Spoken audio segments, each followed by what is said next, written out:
We are very good friends. And he was born. Thank you very much. I hope everybody hears me. You know, because singers don't like microphones. So I will talk without microphone. Can you hear me? Yeah. Good. Before I start my lecture, so to say, I'd like to read something to you from Mark Twain, an essay from Mark Twain from 1899. I'd like to read it to you because I read it about a year or so for the first time, and I was so impressed that I said people should know about it. Here it is. The Jew saw them all, beat them all, and is now what he always was, exhibiting no decadence, no infirmities of age, no weakening of his parts, no slowing of his energies, no dulling of his alert and aggressive mind. All things are mortal but the Jew. All other forces pass, but there remains what is the secret of the Jewish existence. And I think this meant a lot to me. I read it to you. And now I want to tell you, thanks to George and David and all my colleagues from the board. And one thing I have to say, because my old friend, the cantor, came here, and he is the reason that I'm here today. Because how many years is it now? 20 years, right? We joined the synagogue only on account because he introduced me to the president, and so forth. I became a member, and I'm still a member, became a member of the board. Okay. Now, why do I pick Vienna, which used to be not Vienna? I have to go back to the 12th century, but I don't have enough time, so I have to omit and go back further, closer. So why I picked Vienna? Because I was born in Vienna, I grew up in Vienna, and unfortunately my family disappeared, and I was lucky to get out of it. Now we have to talk about Vienna, a little bit about the history. There was no Vienna. The Romans were there 101 years BC. It was no country, it was just the desert, like in Palestine maybe. And the Romans stopped on their progress, stopped in Vienna. It wasn't called Vienna. They called it Vindobona, which is Latin. For them was Latin. Now we go to Vienna. Can anybody see here? Otherwise I have to draw a few things. You all know about the Danube, the Blue Danube, which is a big river and goes through all Europe. It lands in the Black Sea. Now the Donau or Danube is a big river. The Romans came up to Vienna. That time it wasn't Vienna, they called it Vindobona, and settled down here for 501 years, till 400 BA after the break. Now the Romans brought a lot of culture, Roman culture, the building, commerce, so they needed the place. Vienna was here, the Donau was here, about 8-9 miles away from where they settled. It was not Vienna at that time. They settled here, and the Donau was here. The ingenuity of the Romans was great, culture and so forth. They opened up the Donau and made a canal close to that part where they settled, about 9 miles, and 9 miles down or 10 miles, back into the Danube because they needed shipping for commerce and for food and whatever. And so this was the first district at that time. There was a woman by the name of Maria Theresia. I shouldn't even name her name. She was the worst anti-Semite Europe could produce. She had 2 sons and 1 daughter who married to France, Marie Antoinette. She was at least guillotined. And 2 sons, Leopold and Joseph. Now, that was 1720. So there were no Jews allowed in this district. Some Jews were already up here. And by the way, Germany was already, for the Jews, pretty good, let's say. There were some very rich Jews in Germany already. The Rothschilds, if you know. Then there was a Pereira, and another 5 or 6 very rich Jews. In spite that they had to live in the Rothschilds and the Pereira, they had to live closed up at night between 10 and 8 in the morning in ghetto. And still they became, so that's what I read from Mark Twain, rich. But that comes later. So here, the son of Maria Theresia, who said the worst thing about the Jews before she died, Harragan couldn't be worse. You know Harragan. So anyhow, we don't want to mention what she said. So the son, in 1728, said, we need some Jews. We let about 3,000 Jews collecting from all over where they were, and we get them into the city because the rich Jews from Germany came and gave him money. The monarchists, they always needed money. So the Jews provided the money, and they gave 3,000 approximately permission to come to the city. Not so fast. There was his brother, Leopold. He said, we don't want all Jews together. Send half the Jews into this part between the Donau and the Danube, the canal, and let them settle there. Mostly Orthodox Jews were picked up, and they were sent over the canal. The Romans had already bridges built, and there were laborers already there and poor people because the rents or the houses were cheap. So they went over. Most Orthodox. I have to mention that the street, there was a street from here going over the canal, and that was called Ship Street. Ship in English. Because the ships, the smaller ships who came through the canal, landed there. And they called the street Schiffgasse, Schiff Street. And the first thing the Jews did, make a small shul, what we call the Orthodox. And they called it Schiff Shul because it was in the Schiff Street. I mention this because my uncle, my father's sister was married to a man. And he was my uncle, and he was the rabbi there, very Orthodox, was the rabbi there till he died in around when I was 15 years old. So that's why I mentioned this. And it developed really a second, some called it Jew town and, you know, the anti-Semites.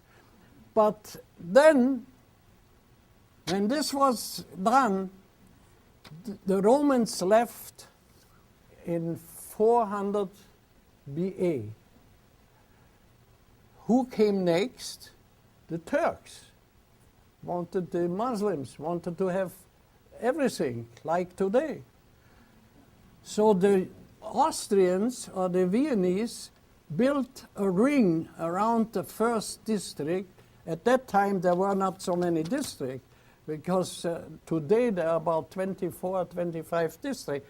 And this part of where the Jewish parts were living, they called it Leopoldstadt, Leopold state, because Leopold, the King Leopold, gave him this wonderful land.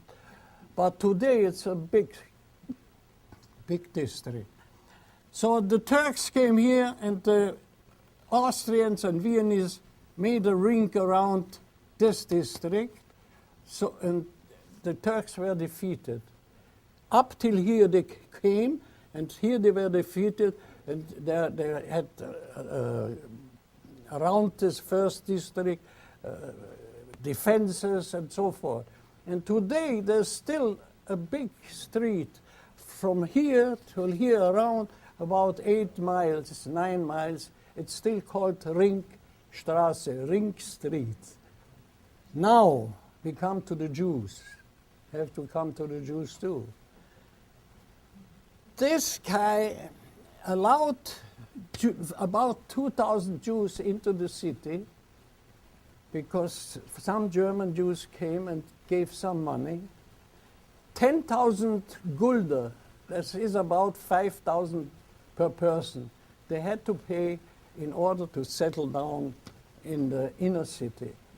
It was the first district, and the Jews in the Leopoldstadt was the second district. Then later come third, 9, and so forth. So far the Jews had no trouble. But what do the Jews want? A synagogue. There was a big street, and then there was a smaller street. The smaller street had buildings, 4 flights up, a whole block, not like separate houses, was a whole block, number 2, number 4, number 6. And a few Jews wanted to have a service, a Friday evening, Saturday morning. So they rented an apartment in the middle of the block. The block has 1 row, the second row, and they rented an apartment because there were no religious service allowed. Outside, nobody had to know about it. But apartment was not enough. After a few years, there more and more Jews came in, so they finally, with Rothschild's money and Pereira and another few on, I told you about Pereira, they could buy the building. This building in the middle, number 4, and what happens later? That Rothschild gave money, they built a hospital, school, and so forth. There were no private schools up to my time, still not are. You had to go to public schools. And so they came here, and he, with his money, he bought the building, and they made a synagogue. And the synagogue was took about 5 or 6 years, and I will show you what the synagogue was. Where is it? Oh, here. A really beautiful synagogue. Why did I pick this? Because I was bar mitzvah here. That's why it's so much to my heart. I was bar mitzvah here. Here, this was for women. It was not Orthodox, it was conservative, but still the women were sitting in the second gallery, and up there in the third gallery were mixed. Women and men could sit together. This was only for men, and this was, later I tell you what's happened to this synagogue. We had about 25 synagogues in Vienna by 1938. Then came the Kristallnacht. Not one synagogue was left. The police and the fire engines were standing by, and the crowds were cheering, and the temples were all burned to the ground. But not this one, because if they would have burned this synagogue, the whole block on both sides, it was not maybe as big as this here, on both sides would have gone up in flames. So this was saved, but they went inside and took out all the pews. Of course, the Torahs were thrown out, torn, and made. And besides the temple, I show you, They were not allowed certain restrictions because nobody should know that there is a synagogue in there. So the entrance was not allowed to be bigger or nicer or whatever. And this Jewish Hebrews were also not allowed. Only by 1848, when the revolution started, the labor revolution, then they could put this in. This was much later put in. This was the entrance door, and today it's the same. Of course, after 45, after the war, today the synagogue is like, I have the picture here. They rebuilt it, they furnished everything down here, and it's today the same what it was.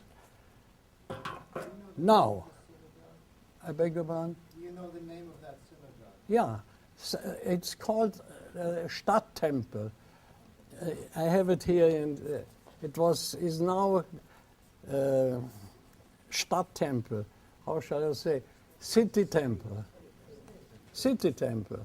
Stadt is a city. City Temple. I made enlargements from this. So anyhow, now it comes to myself. I was born, I grew up there.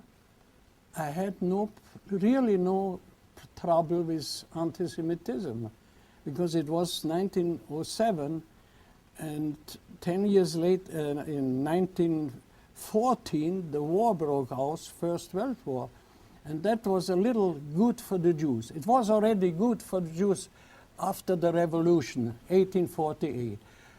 This was labor revolution, like they didn't get enough paid and so forth. Unfortunately, 5 very prominent Jews became leaders of the uprising. Not only Jews, but 5 Jews, including maybe another 5 or 6. After the revolution, which was lost, they were stand up on the wall. All 5 were shot. Very famous men, Victor Adler, Franz Adler, and so forth. So then, coming back to me, no, one thing I have forgot. There were rich people, I told you, in Germany. The Jews in Germany were already, so to say, doing very well. Rothschild and his group, there was a man by the name of Pereira. He was from Spain or from Portugal. And he became very rich as a money changer. Even if some of you maybe remember, before the plastic card came, Visa card or whatever, when you want to go to Europe, you had to have you come to Switzerland, to Germany, to France, you had to have beginning a few dollars in the first few days. And Pereira had already, when I went the first time after the war in 1961 to Europe, he had already on the airport, and even here in San Diego, across in La Jolla, across from Sears, he had an office. So I didn't have to go to the airport. I went here to change my money and come to Europe, have money. Now that, of course, you have the Visa card, it's totally. And this Mr. Pereira was a Sephardic Jew, and he also helped the Viennese Jews to build a hospital. I told you that before, a hospital. And we had already, when I was born, a very fine university. I cannot tell you why the Viennese University was so famous. There were universities in Italy, in the Sorbonne, and all over. But still, I tell you, my experience, somebody said, I went to the Vienna University, it was fantastic. I knew 2 doctors here in America who went for 1 year to Vienna to learn, to practice medicine, and one was a lawyer. Now I have to tell you, to my time, Vienna was 1 million people. and 20% Jews. And the Jews, especially in culture, in music, the Viennese operetta, 90% were Jews. It was really a good life, so to say, for the Jews. And I grew up in a good time. Then came the World War I, which was also good, and a lot of Jews wanted to get out, not from the ghetto, but wanted to mingle, let's say, associate with the rest of the people. And the rest of the people were at that time labor Democrats, not social Democrats, much more Democrat than what the Democrats are here. And so a lot of Jews joined, they could join labor swimming club, labor tourist club, I did it myself, labor cultural education, and it was really, to my remembering, I had no accidents. I mean, there's somebody calling me Jew. The only one accident I had in America was when I was in the army, in basic training. I talked with somebody, and I don't know, sometimes you say something, and the answer was, I didn't want to have a fight, in the army, you're not supposed to kill each other. So what did he say? Why don't you go back to Palestine? In American, my experience. In Vienna, of course, in the grammar school, I remember all the names of my teachers. And in second grade, I have to tell you that, at that time, the teachers had little sticks, When you did something wrong, you had to hold your hand. He gave you 5 or 10, depends what you did. It was 8 o'clock in the morning. The boys were speaking and making noise, usually. We didn't see that the teacher came in the second grade. And he came in, and he had that stick, and he had his desk. And I say to you the way he saw it, I translated to you. He bang! Wir sind nicht in einer Judenschule! Ruhe!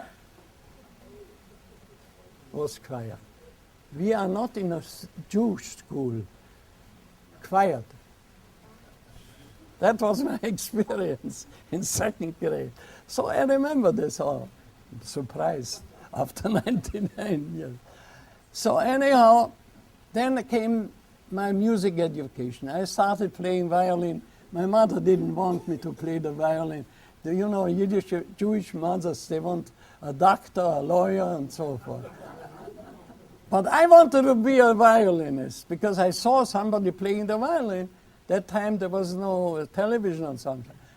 Finally, my father was on my side, and I was about 6, close to 7 years, and I started private lessons, and I must have been talented because 8 years later I was practically playing already in the symphony, 10 years, something. But besides, I had to go to school. It was not like here. We had to go to middle class school, and never, maybe some people from Vienna will say it's not true. I never had a bad experience. Okay, because I played with non-Jewish people for years in the music and in the school. We had nothing. Now I come back to Pereira. I have to tell you that. I told you that he has, today, I don't know if it still exists, because we have all those Visa cards. But that time, you have to have some money, if you want to come to a foreign country. And Pereira was the name on every airport, wherever. And so, I want to tell you about the Jewish culture, which was very, very, I would say the Jewish culture was Vienna. The non-Jews didn't count. We had 85% lawyers. There were 1 million in Vienna, and we had 20% Jews. 85% lawyers, close to 80% doctors, jealousy of the other side. And then in commerce, banks, there were not too many private banks, 2 or 3 or 4, but Jews were in banking. And that, some people say that's why they became so anti-Jewish. They hated the Jews because that's here in America the same. They say the Jews have all the money, the Wall Street is Jewish, and that was the same. But I didn't feel any personal trouble. And so I can tell you today, Vienna is beautiful. This temple is there.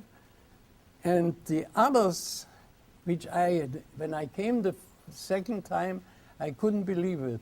Chabad is very strong in Vienna. You can see the big guys are running around with the black capuchas on their heads, with the children. They have a Chabad school. Maybe it's good. And the Viennese have no trouble. They go by, they look at them sometimes because it's very strange for them. But otherwise, there's no trouble. It's very good. In Vienna, if you put a swastika, in Germany they do, a swastika on the wall, or you say somebody dirty Jew, you go to jail. You pay a lot of money. Here, it's not the same. Here you can say, a kike, I see what I said. So I come to the end. I could tell you much more. I'm very happy to be here and happy in America in spite of so many misgivings, and very sad now the situation in Israel. And I guess you all should help Israel to recover, because if Israel falls, like Mark Twain said, big empires, they all get down. And if Israel fails, I think here in America, for us Jews, it wouldn't be so good. So I finish with this, and I hope you enjoyed what I told you, and I wish you a Happy New Year coming very soon.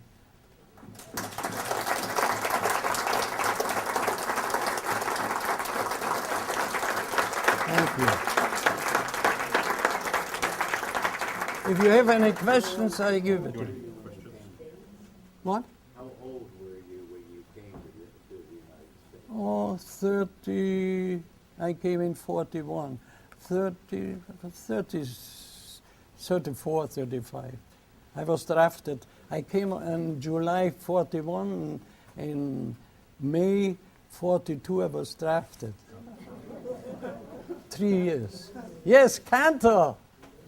Let's hear, sing a song. I love you dearly, and this man is a great talent. We first met when he was playing the violin with David Amos in the Amos, the Jewish Community Center Orchestra.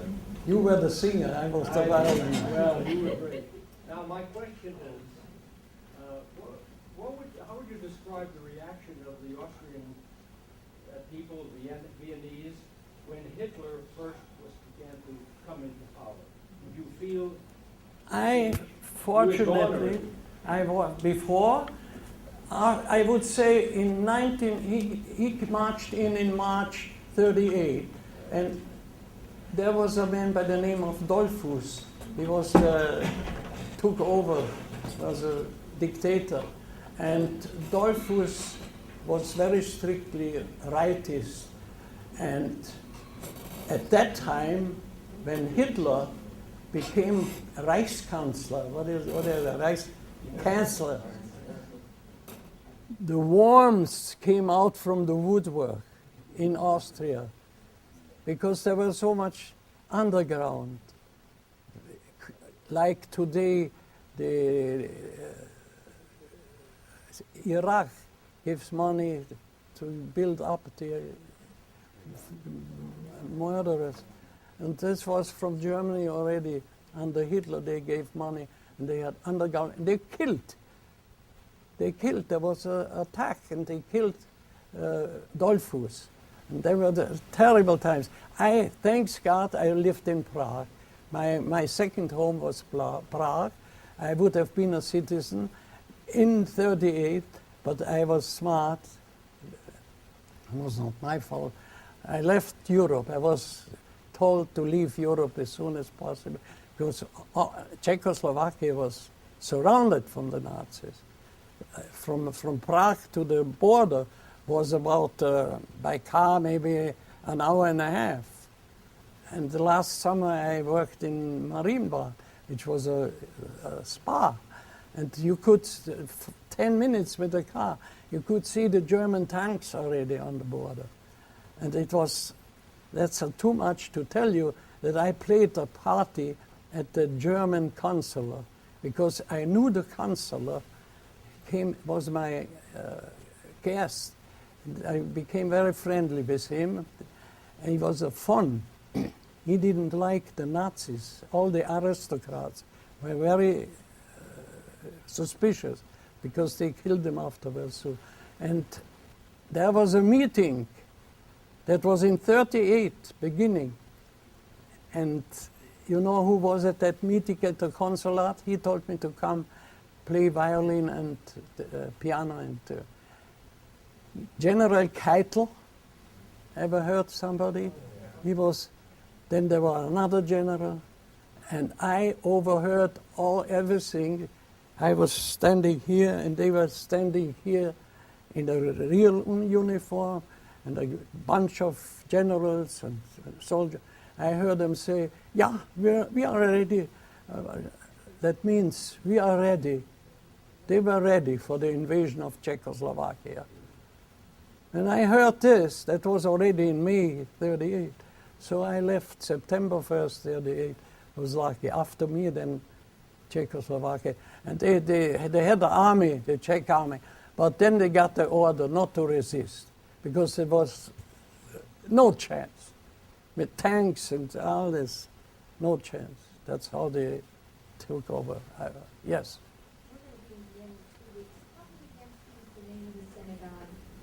What is it?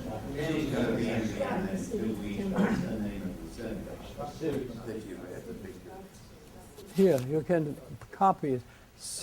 Write it down. Wiener Stadttempel. I give you the address. They celebrated 170. Now it's exactly 178 years in 2006. I give you the address if you want it. You have to go there on a Friday evening. Go on a Friday evening. They have a choir. Yes? I know Vienna used to be the cultural center of the Yes. world. Now, the question is, did you ever meet Sigmund Freud? No, I didn't meet him personally, but I knew about. I lived the same time when Sigmund Freud. Of course, Sigmund Freud, Gustav Mahler, Schoenberg, and I could give you, not in this book, I give you dozens and dozens of names. The Viennese culture was a Jewish culture. There was a man by the name of Hugo Bettauer. He wrote a book about, in 1932, 33, Vienna, the city without Jews. It was a bestseller. And he had the idea, he made it a little different than it turned out, didn't make it so bad as it turned out. But he said already, if the Jews leave Vienna, there will be no culture. And it happens. Even today, it's a beautiful city, there's no doubt about it. But the culture, the Jewish charm, what we say, taste, is not there. For me, there are no Jewish Viennese went back after the war. 2 or 3 went back after the war. When I came to Vienna to the sea, I always went Friday night. And I met one. He said, "I'm from Vienna." I didn't know him, but He was the only one. And he said he's going to go, he has a son in Israel, he's going back to Israel. There's no Viennese. Hungarian, Romanian, a lot of Russians now, like in Germany. But now they say there's a big anti-Semitism, but it's all over the world. And Iran and Syria, they just fire it on. And I don't know how the American, Mr. Bush is very good. He said he will defend Israel. Let's hope. And I'm sure, this is my personal opinion, this is not the end.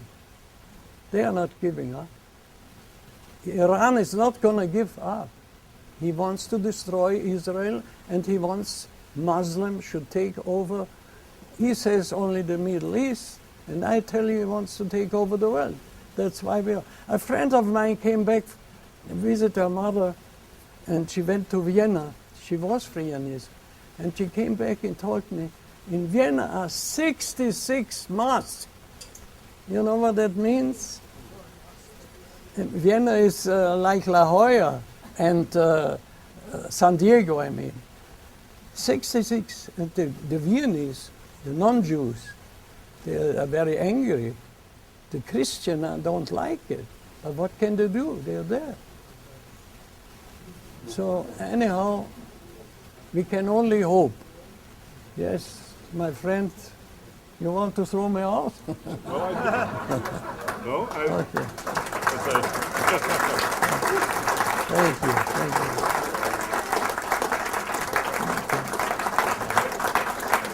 Thank you. Thank you.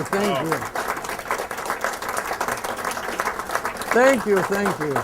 Next year, you're all invited. There will be a party in the big temple. Now, Catered by the I do not have Ernst's singing voice, so I'm going to ask Cantor Merrill to lead us in Happy Birthday. Oh, No? Last week? happy birthday to you. Happy birthday to you. Happy birthday to you. Dana. Happy birthday to you. To me. Happy birthday to me, to you. You belong in the zoo with the elephant and monkeys, and meet me too. Wonderful. Okay, thank you very much. Now I have to get my temple.